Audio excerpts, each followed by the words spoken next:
Well then, not every day you have special guests, but look, Ralph Bates is here. Martin Bezek's here. Wonderful. 1971's Dr. Jekyll and Sister Hyde is the subject of today's Hammerween, day 28. So, as always, plot synopsis and then review. So, let's crack on if that's okay with you two. Silent type. Anyway, it's a Jekyll and Hyde film, so where's the most obvious place to start? Ralph?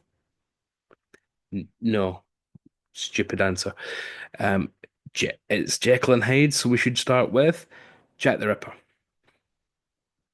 Okay, so a very offbeat start to the film because it starts in Whitechapel with the murders of Jack the Ripper, and we see a prostitute being murdered and man in the black cloak, etc., etc.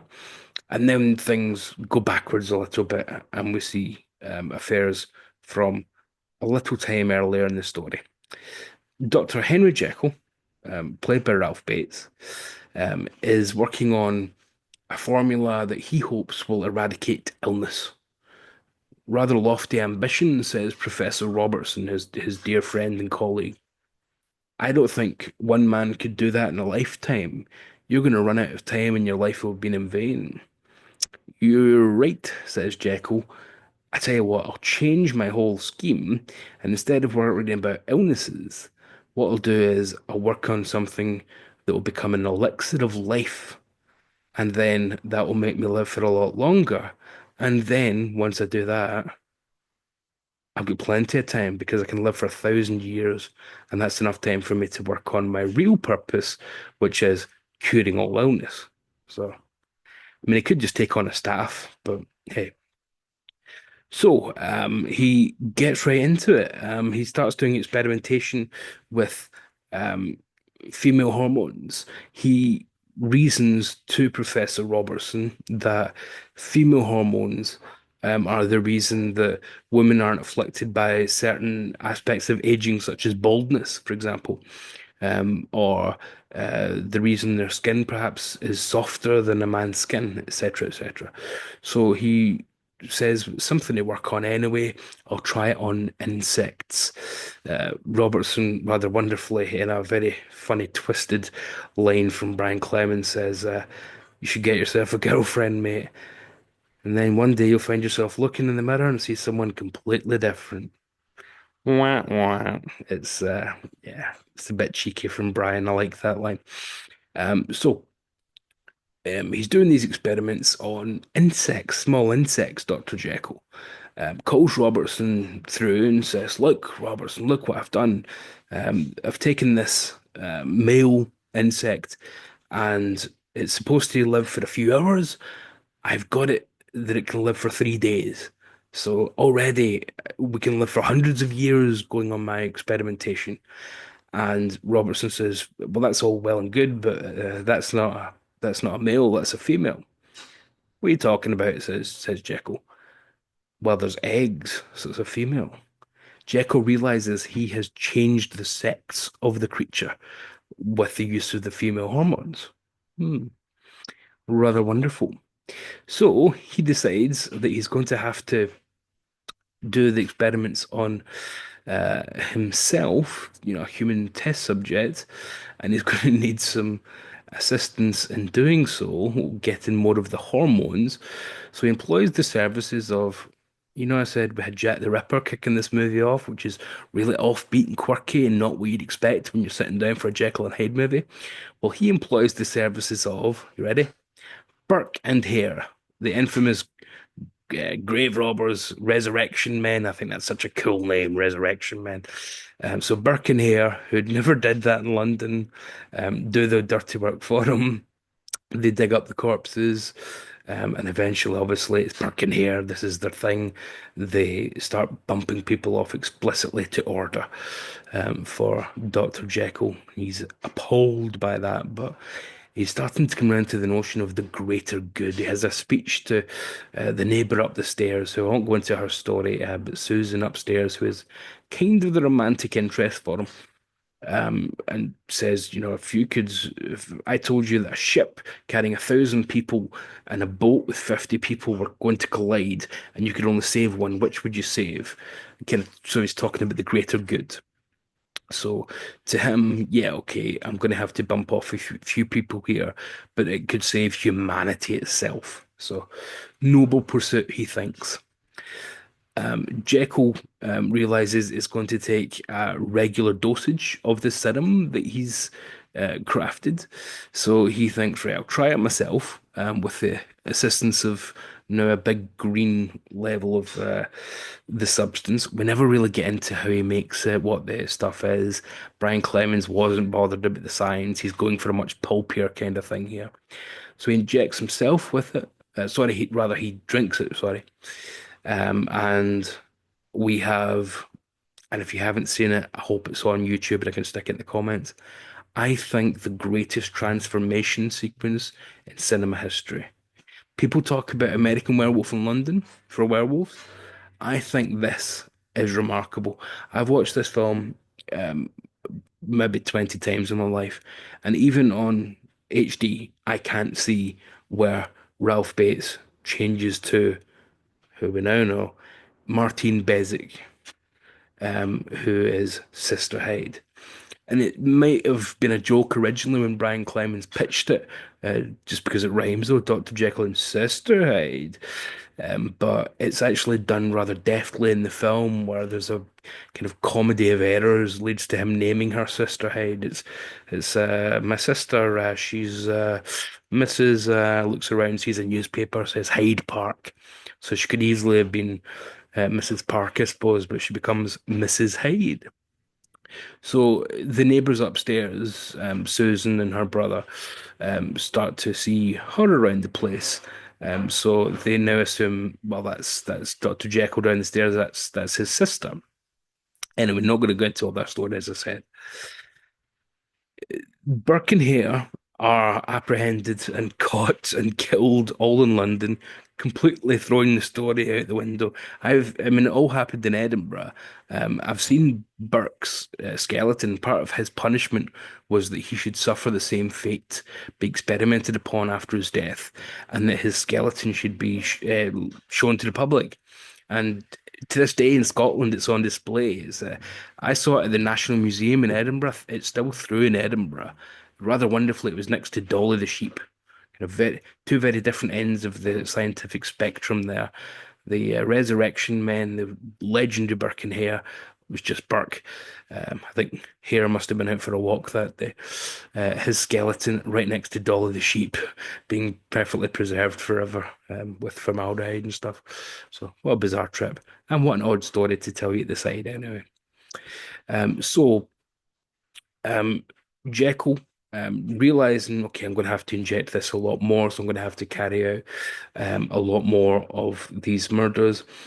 I don't have Burke and Hare anymore because they've just been apprehended and not put on trial in Scotland, but just roll with it. Um, I'm going to have to take care of this myself. So he starts to do the killings. But then gradually, Sister Hyde starts to get in on affairs too. And she starts to take control of his body, even against his will. And she starts to take care of the killings as well. And then we start to realize that she's got her own hidden desires and agendas, including, and I said I wouldn't touch on them too much, but the neighbors up the stairs, there's Susan, but there's also Howard, Susan's brother.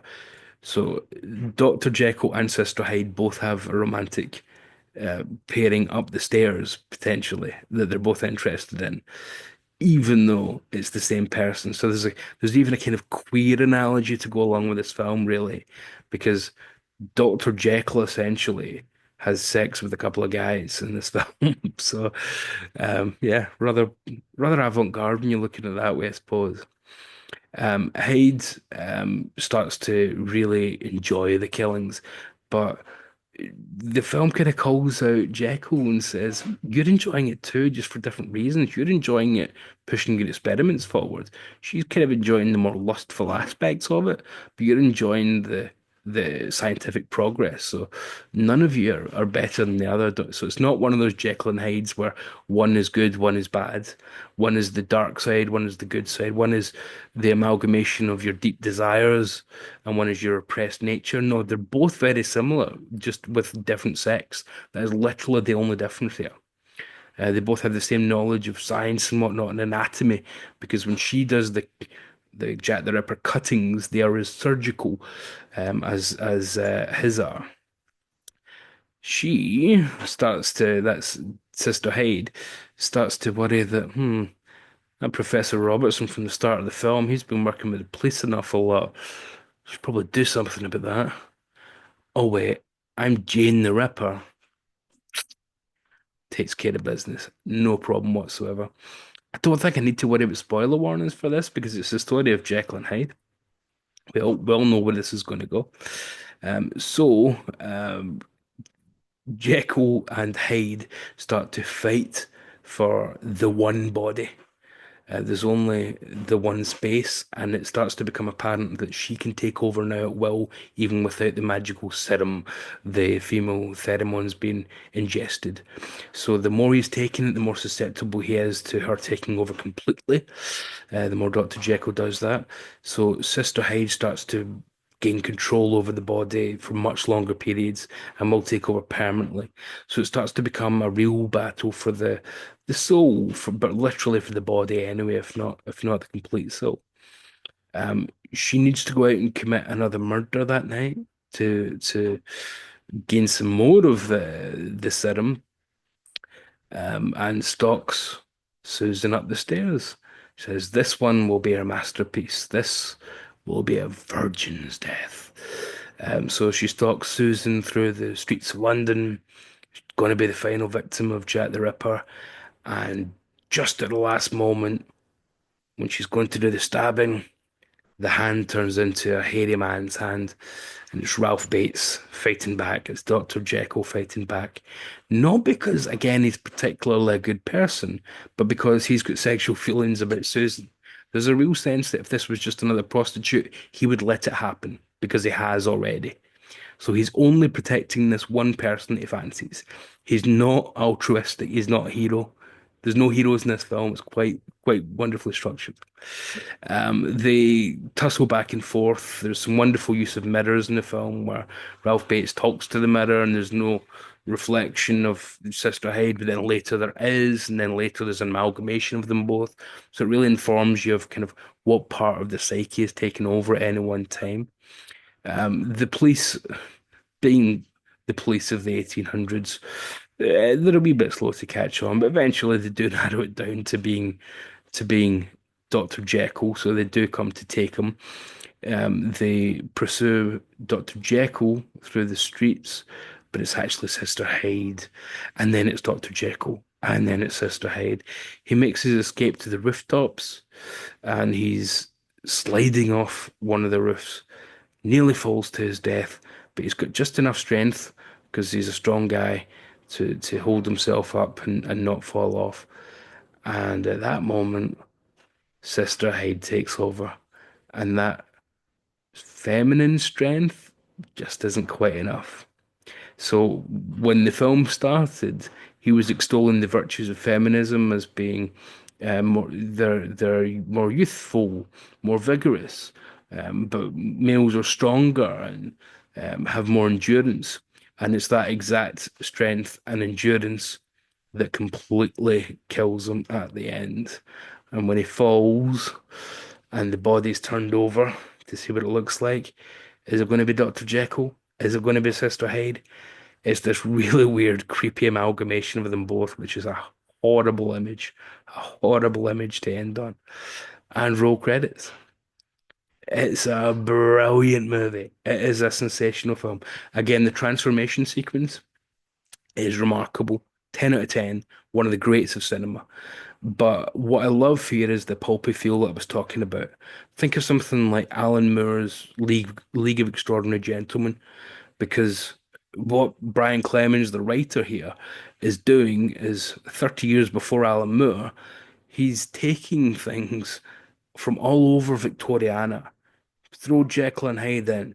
throw Jack the Ripper in, throw Burke and Hare in, a reference to Sweeney Todd. I wouldn't eat the meat pies round here.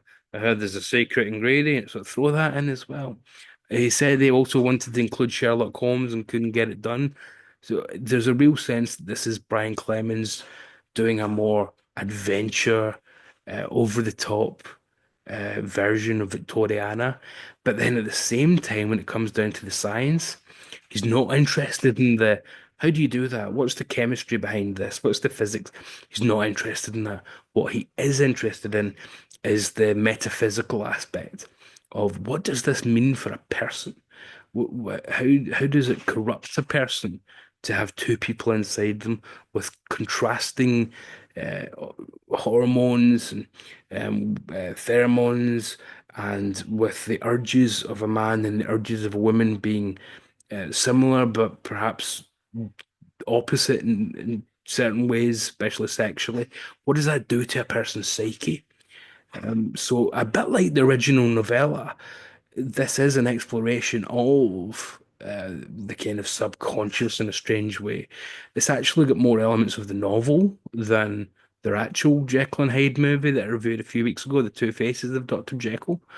This has got much more in common with the Stevenson novel in terms of exploring the psychiatry involved, essentially the young art as it was then of psychiatry. And I just think it's a fascinating way to look at it. It's sumptuous as well. It's a gorgeous looking film.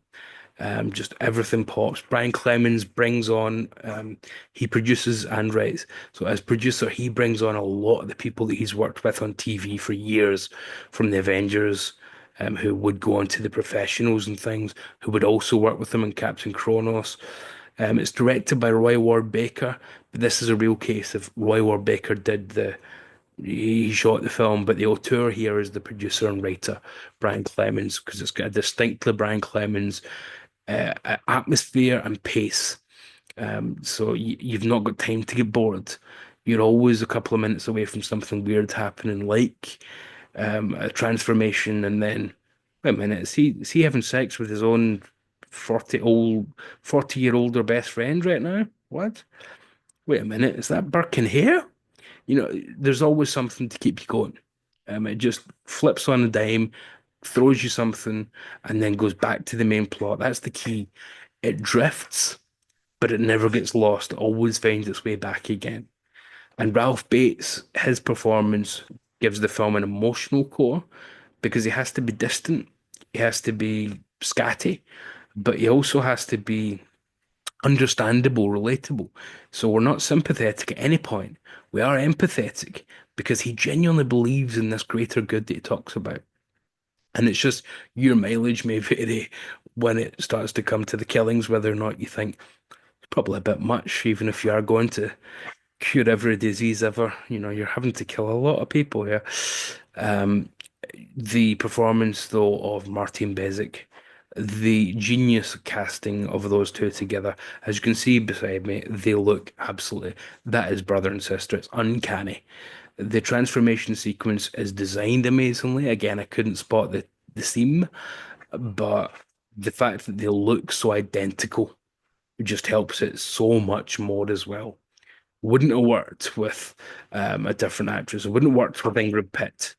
But to throw in Martin Bezic, who'd done a couple of Hammers. What was her first one? The Viking Queen, maybe. But yeah, one of the kind of cave woman films.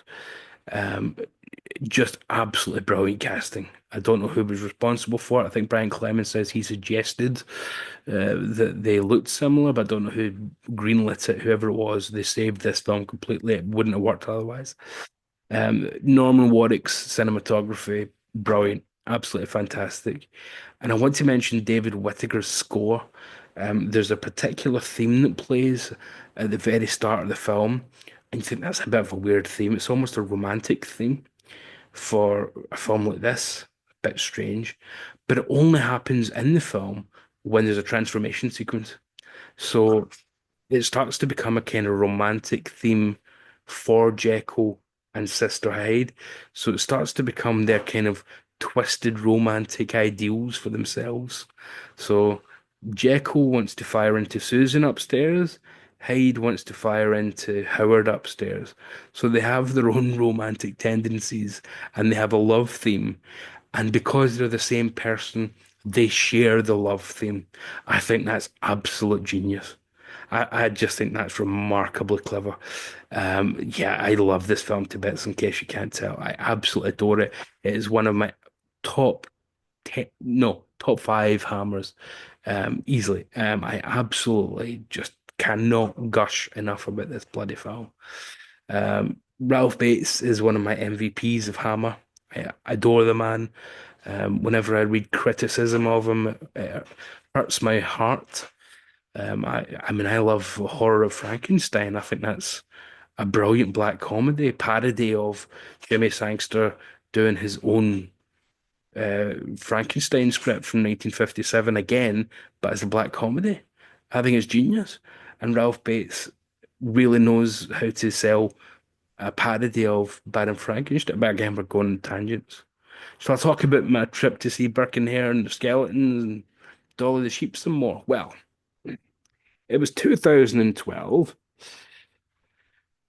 Okay, I'll let you go because the videos are getting longer and longer in this series. It's just as well this month's nearly over. Otherwise, Christ, if this was a 2 month trek, then these videos would be about 48 minutes by the end.